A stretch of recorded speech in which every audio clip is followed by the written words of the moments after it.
बिस्मिल्लाहिर्रहमानिर्रहीम। अस्सलाम वालेकुम नाज़रीन, आप देख रहे हैं प्रोग्राम हॉट सीट और मैं हूं हमजा भट्टी।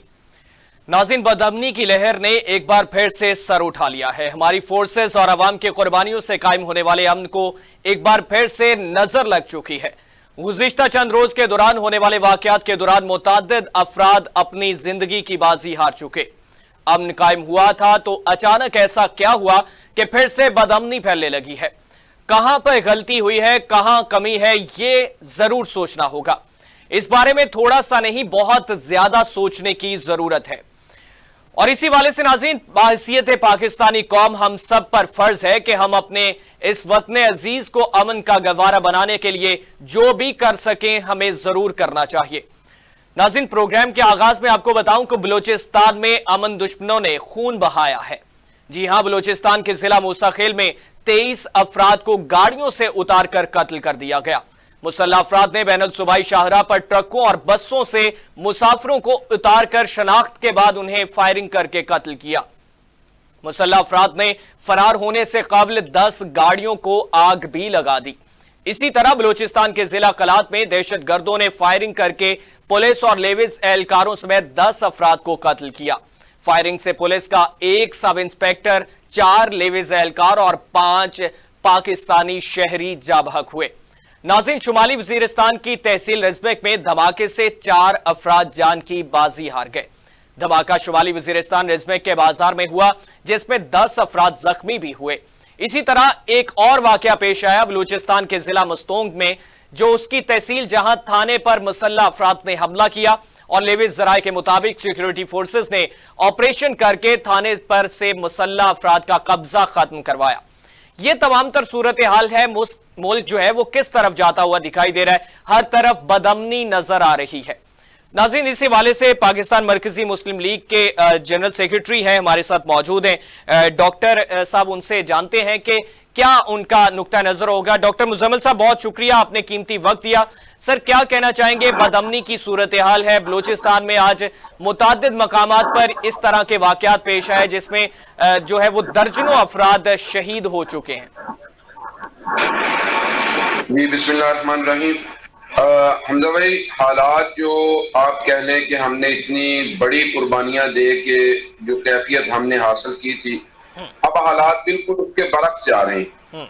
और बलूचिस्तान में भी, KPK में भी और बाकी इलाकों के अंदर भी इस वक्त बदअमनी अपने अरूज पे है। कच्चे के डाकू भी इस वक्त हमसे वो कंट्रोल नहीं हो रहे।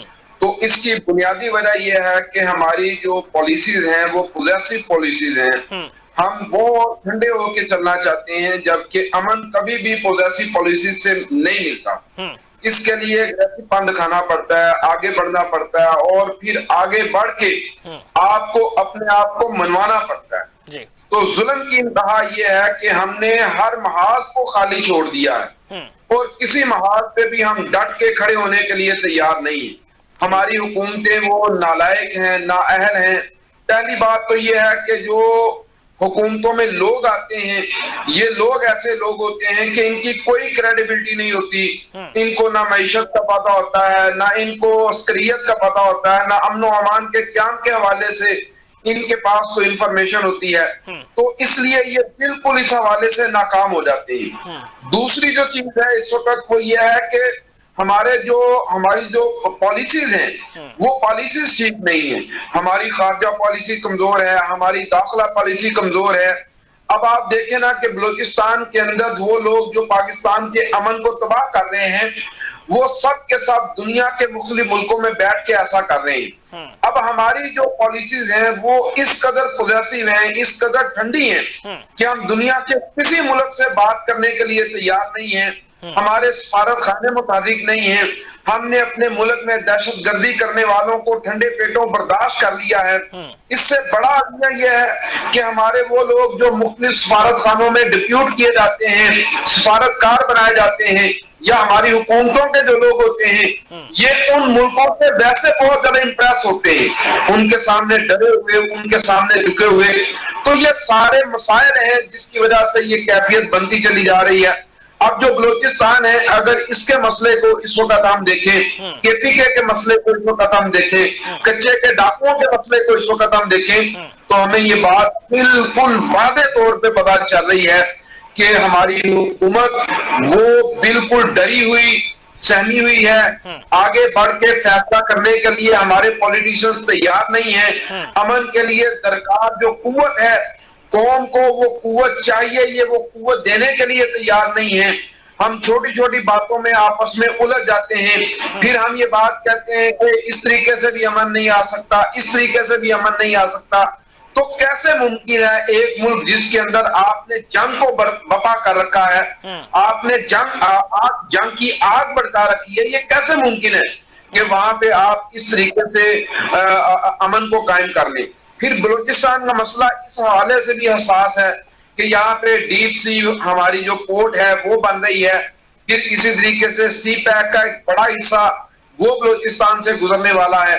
तो दुनिया के बहुत सारे ममालिक, उनके स्टेट्स बलूचिस्तान के अंदर हैं, वो सब के सब बलूचिस्तान के अमन को तबाह करना चाहते हैं। भारत इस वक्त आप कह लें कि अग्रेसिव होकर पाकिस्तान के ऊपर वार और यलगार कर रहा है। वो ये बात समझता है कि बांग्लादेश के अंदर जो उसने पॉलिसीज इख्तियार की, जो उसने 50 साल इन्वेस्टमेंट की, उसकी वो सारी की सारी इन्वेस्टमेंट बंगाल के लोगों ने बर्बाद करके रख दी है। अब वो ये बात समझता है कि इसका सिर्फ एक ही हल है, पाकिस्तान में बदअमनी फैलाई जाए, यहाँ पे कत्लो गारत करवाई जाए।